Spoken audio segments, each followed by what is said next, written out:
So friends, a serious escalation is being seen in the ongoing Iran-Israel war in the Middle East. Bombs and missiles are raining non-stop. And this war is no longer localized only in the Middle East. It is spreading. Only a few days have passed since this war began. But it has spread and reached close to India. Recently in the Indian Ocean, the US sank an Iranian warship. This Iranian ship was named the dena. It was not randomly passing through that area. It was returning to Iran after attending a maritime event hosted by the Indian Navy in Visakhapatnam. While returning, when it was in international waters near Sri Lanka, an American submarine launched a torpedo and destroyed it. More than 80 Iranian sailors lost their lives in this attack. Many sailors were injured. Several others are missing. When India was hosting this maritime event, the Iran-Israel war had not yet started. The Iranian frigate dena had participated in the event as a guest. More than 70 countries' navies had participated in this event to promote maritime cooperation. Iran was also one of those countries. India was hosting the International Fleet Review 2026. For this event, warships from countries around the world had arrived at the Visakhapatnam port. It was a display of naval cooperation and diplomacy. Like other countries, Iran had also sent its ship. The Iranian crew was seen marching in India. A large-scale naval parade was seen. Along with the International Fleet Review, India had also hosted the Milan Naval Exercise 2026. The Iranian ship dena had also participated in it. Milan is a multilateral naval exercise. In it, navies from different countries practice together in the Indian Ocean region to boost maritime cooperation. They also improve communication with each other. They work on boosting disaster response. They conduct naval drills together. Many exercises are carried out in it. For example, search and rescue missions are conducted. Anti-submarine warfare drills are conducted. Air defense coordination is practiced. Cooperative patrols are practiced. They practice such skills that can prove valuable not only in war but also in peace. These exercises help ensure the safety of maritime sea routes. So dena had attended these exercises in Visakhapatnam. After that, it was on its way home, about 40 nautical miles south of Sri Lanka. Then on 4th March 2026, the US launched a Mark 48 torpedo from its submarine and destroyed it. This ship was very far from the Middle East. It was in international waters. It had just returned from participating in a friendly naval drill. Now, since it was a warship and not a civilian or merchant ship, and it was outside the territorial waters of any country, the United States treated an enemy country's warship as a legitimate military target and carried out the strike. The United States says that its objective is to completely degrade Iran's navy. And because dena was an active Iranian Navy frigate, it was a legitimate target for the US. And because at the time of the attack, it was on the high seas or international waters, the United States says it did not violate the sovereignty of India or Sri Lanka. In naval warfare, striking with torpedoes from submarines is a classic method. Since World War II, this is the first time the United States has sunk a ship in this manner. After the attack, the survivors, the wrecked ship personnel, sent a distress call. Sri Lanka responded and conducted a search and rescue mission. Sri Lanka rescued the injured people. Now, if we talk about morality and diplomatic courtesy, many people believe that India should have criticized this attack. Because even though this attack did not happen in India's territorial waters, it happened in India's strategic waters. It happened in India's sphere of influence. It happened on a ship that had just returned after participating in a naval exercise in India. But in geopolitics, decisions are made while keeping strategic interests in mind. Because of Iran's geography and connectivity, India has maintained ties with Iran while keeping its energy security in mind. But the US and Israel are also strategic partners of India. So India's policy is one of strategic balancing. In this situation, India had three options. The first option was to publicly criticize the American attack. India could have shown open solidarity with Iran. In that case, India's relations with the US would have deteriorated. The second option was to openly support the American strikes. In that case, India's relations with Iran would have deteriorated. The third option was strategic silence. To issue statements about general peace and stability and not openly take anyone's side. India chose the third option. Many people believe that India should have openly condemned the attacks by Israel and the US inside Iran. India should have spoken openly about the elimination of Iran's supreme leader. India should have criticized Israel and the US for the strikes happening inside Iran in which civilian lives are being lost. For example, there was an attack on a school building. But India has maintained strategic silence because India does not want its relations with Israel and the US to deteriorate. India also keeps in mind that during the 1965 and 1971 wars, Iran supported Pakistan. Iran had provided Pakistan with arms. It had provided cheap oil. Iran had provided diplomatic support to Pakistan. In 2017, Iran's supreme leader, Ayatollah Ali Khamenei, took an anti-India stance on the Kashmir issue. In 2019, after India revoked Article 370, Iran again expressed concern and took an anti-India stance. In 2024, Iran released a joint statement with Pakistan in which Iran supported Pakistan's stance. India did not like it. It has consistently rejected interference on the Kashmir issue. At the same time, if we also see that Israel and the US are important partners for India in terms of military and security cooperation, they are important partners in terms of Indo-Pacific cooperation. India has strong technology and economic ties with both countries. With the support of these two countries, India can counter China's rising influence. So morally, an argument can be made that just as the Spanish government is openly condemning the actions of the US and Israel, why is India not doing the same?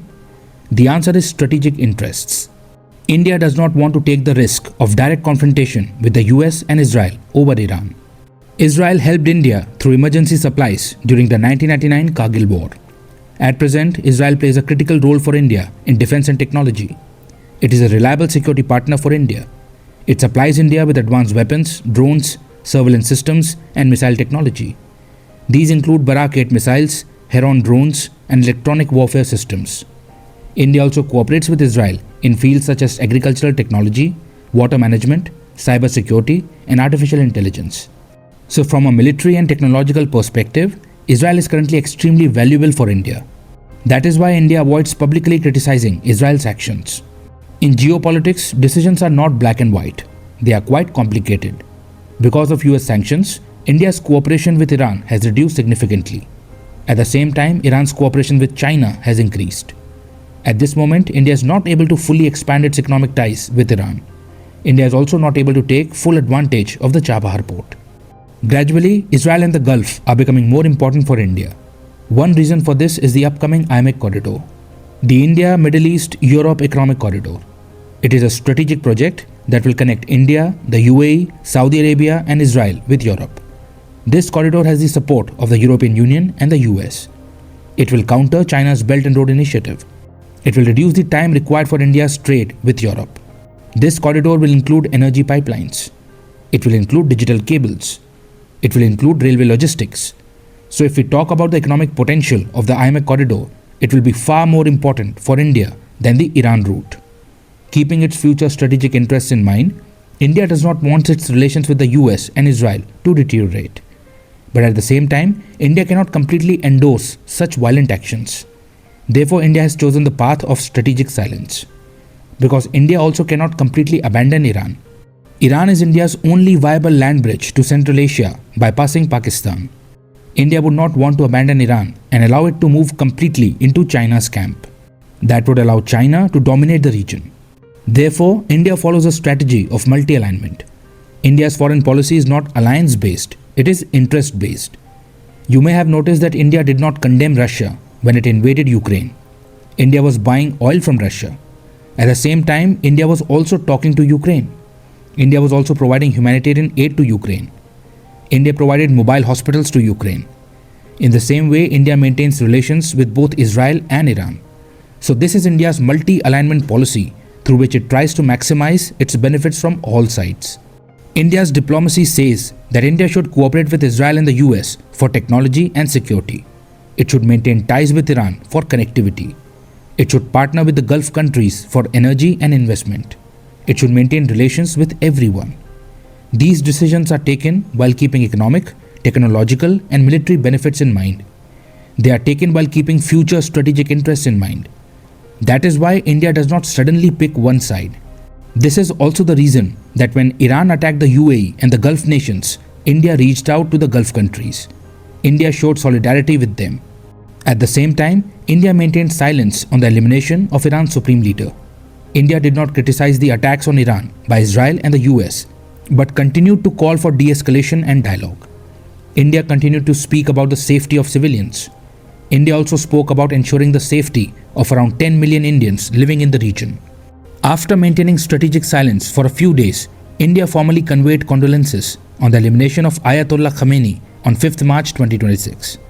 India's Foreign Secretary visited the Iranian embassy in New Delhi. He signed the condolence book on behalf of the government of India. He met the Iranian ambassador. He expressed sympathy toward the Iranian government and the Iranian people. So this is India's classic balanced approach. India does not rush into its decisions. It takes time and gives a measured response. It balances its ties with different countries. Of course, the sinking of dena in India's strategic waters is not a positive development for India's influence in the Indian Ocean region. It affects India's image as a net security provider in the region, because the US did not think twice before carrying out such a major incident in India's maritime backyard. This created a timing and optics issue. An Iranian frigate, a warship that was a guest of India, had just returned after participating in exercises in India. It was destroyed in India's maritime backyard with absolute impunity, and India did not publicly criticize it. India maintained strategic silence on the matter. This American action has turned India's maritime neighborhood into a war zone. Recently, we have also seen evidence that if the Trump administration is not publicly confronted and called out, it crosses more red lines and resorts to bullying, as the US perceives it as weakness. So presently, America may perceive India's strategic silence as weakness.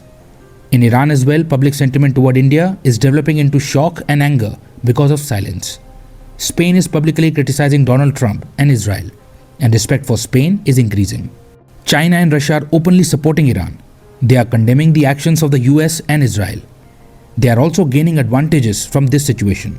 Russia will benefit if the Strait of Hormuz is closed. Iran has also said that it will allow Chinese ships to pass through the Strait of Hormuz. Meanwhile, concerns are increasing for India. Oil prices will rise. The war has spread and reached India's sphere of influence. After this incident, foreign media is raising questions about India's prestige and primacy in the Indian Ocean region. It is being seen as a question on India's authority. It is being described as a blow to India's diplomatic soft power. The US is openly projecting its hard power in the Indian Ocean region. Because of this, many Indian defense experts and analysts believe that India will have to draw clear red lines. India will have to ensure the safety of shipping routes in the region. At present, India is trying to maintain good relations even with rival powers under its multi-alignment policy. In geopolitics, decisions are made by evaluating interests. India has strategic partnerships with Israel and the US. India also has ties with Iran. From the perspective of national interest, India must decide which of these is more important at the present time. Keeping this in mind, India chose strategic silence. In geopolitics, there are no permanent friends and no permanent enemies. Only interests are permanent. Countries make decisions according to their interests. This warship was not in India's territorial waters. It was not under India's protection. India was not escorting it. Iran had not asked India for help. The naval exercise had already ended. The Iranian warship was a guest of India only while the exercise was ongoing. Therefore, India chose not to publicly criticize the attack on it and not to get involved in the war. This has been India's long-standing foreign policy tradition. India does not want to make direct alignments in conflicts. It wants to avoid any situation where its national interests are adversely affected. Let me remind you that we are not discussing here whether India did the right thing or the wrong thing.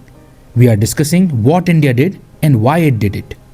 Whether India did the right thing or the wrong thing is something you can think about according to your own interests. As far as India's official stance is concerned, it is maintaining diplomatic flexibility. Obviously, there will be divided opinions about this. Some people will support it, while others will oppose it. You are free to take either side. The military logic of war is that enemy warships are legitimate military targets because they are part of a country's armed forces. Even if they are traveling between ports, they remain legitimate targets. So technically and legally, the US will justify this wartime operation. Yes, the attack that happened inside Iran is a clear violation of international norms. Everyone knows that. It should not have happened. But our world works in a way that powerful actors openly violate the law and no one can stop them. That is what is happening even now. India is also trying to ensure that relations with countries are not damaged during these sensitive times. The effort is to somehow pass through the 3 years of the Trump administration. After that, when a more balanced government comes, cooperation can increase again. Something similar happened with Canada. Under Justin Trudeau, relations between India and Canada had deteriorated significantly. Now there is a better administration. Under Mark Carney, relations between India and Canada are improving. At present, India's effort is simply to ensure that the strained relations caused by Trump's policies and his anti-India stance do not deteriorate so much that they become beyond repair. Because the United States is central to India's Indo-Pacific strategy. It is also central for India in dealing with China's challenge in the long term. Therefore, India is using quiet diplomacy. Instead of public criticism, it is handling this sensitive situation through private communications, back-channel discussions, and neutral messaging. Many times, in order to avoid public confrontation, concerns are conveyed privately. This is common in global politics. India wants to protect its image of naval neutrality because many countries participate in the naval drills organized by India. Even the US Navy visits and participates in them. So if India openly starts taking Iran's side, the participating navies of the US and its allies will raise concerns. Relations with them would deteriorate. Therefore, India considered it better to take a neutral stance. You must have noticed that Trump has repeatedly lied about his intervention in pausing Operation Sindoor, whereas the decision to pause Operation Sindoor was a mutual decision between India and Pakistan. Trump has repeated this claim multiple times. He still repeats it. He even makes up numbers about how many fighter jets were shot down. India has officially clarified this once or twice. But beyond that, India does not publicly confront the US over this issue every time Trump repeats his claims. It maintains strategic silence. However, in matters related to sovereignty and national security, India responds immediately. For example, India immediately rejects any interference on the Kashmir issue. Trump had attempted to offer mediation on Kashmir. India rejected it. India made it clear that Kashmir is a bilateral issue between India and Pakistan. No third-party interference is acceptable. Similarly, recently, a retired American colonel claimed in a television interview that Indian naval bases and ports were being used by the US to launch operations against Iran. The Ministry of External Affairs immediately rejected this claim. It described it as fake news. So whenever necessary, India categorically rejects baseless claims. In this way, India carefully chooses which fabricated claims must be rejected immediately and which situations require strategic silence. Where to speak, where not to speak, and where to show neutrality are decisions India takes according to its interests. The point is simple.